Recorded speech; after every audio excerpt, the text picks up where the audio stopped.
All right, up next, Kathy Griffin.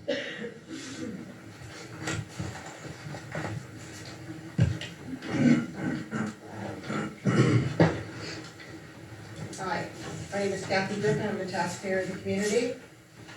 I went to come to the meeting today. I, like others, have been sitting back and watching these board meetings. It is time we join forces to end the game so this board can move forward on more important issues. I am an advocate for other school board members and have seen several boards in action, and due to all the strife and bullying tactics, this board is very unproductive. This board has many followers and not enough leaders.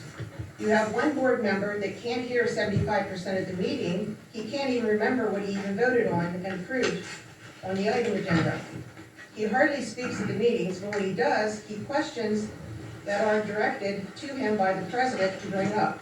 He tries to verbally assault people to show his authority, to which he did to me after the last board meeting. The bully tactics aren't going to work. There are two other board members that I think had no idea what they were getting into when they came on the board. They were talked into campaigning to get other members voted off the board and were told that they didn't have to do anything and just follow the current president's lead. I personally think these two, if they in their heart, educate themselves on board issues and stop being a follower, they can make a difference on this board. When voting comes up, there's 3 members are followers. Every time they will look at the president to see how to vote. We all have seen it. They look at him and he will see his head nod. But when they are asked their thoughts and views on the voting issues, they have no idea and have to ask to explain to them what they're voting on.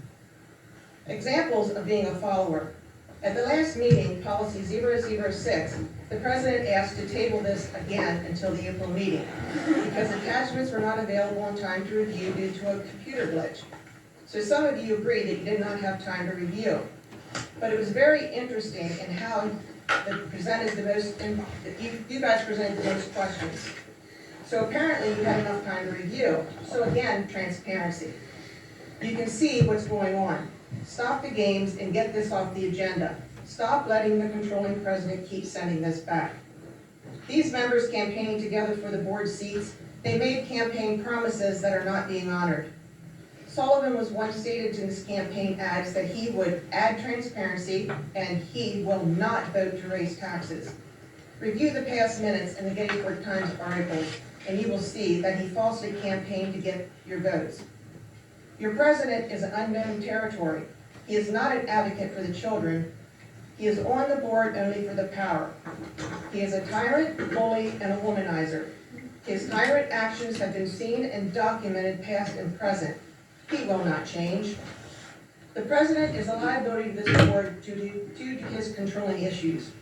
Examples, stating that he has attorney-client privileges when there is a board of 9, using the taxpayers' money to pay for his attorney conversations. He was caught being wrong in one of his arrogant tyrant moves and was called out on it. Do not believe the lie that he was sorry. This is how he works. I, plus others, have first-hand experience with his actions. He will never work with a board of 9 and thinks he knows everything. He has no idea what he's doing because his mind is driven only by power over others, especially women. Facts are facts. Sullivan's arrogance attitude shows every time when he questions others with authority. He directly made a statement to Dr. Bell that he forbid him to invite Nick to meetings on the agenda. Forbid the superintendent? I don't think so. He also questioned the superintendent, an educated person with many years of experience with school boards, and he will not have the school district's best interest with legal matters.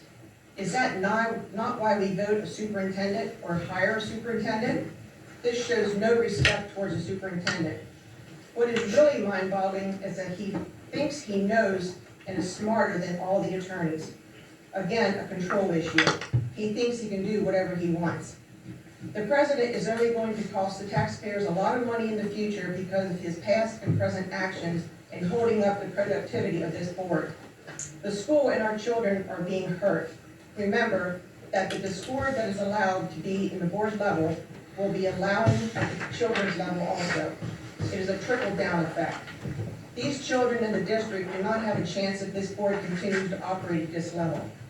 The board needs to take action and remove this tyrant president, and some of the followers need to resign if they cannot step to the plate and make their own decisions.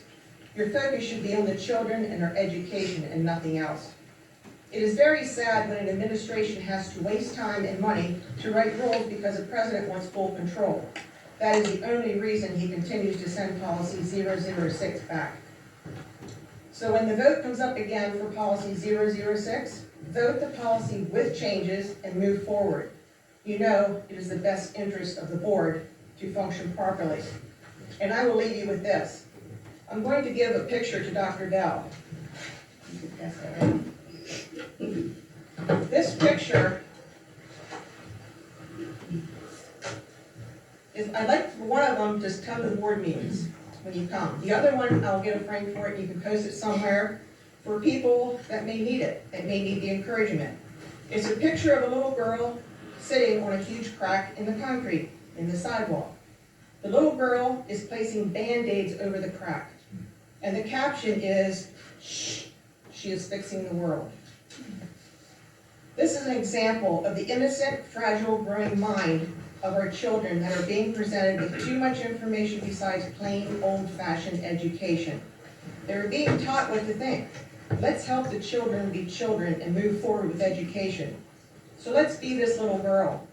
But let's start by fixing our present issues at hand to help the children, teachers, administration, parents, and anyone else involved in the children's future.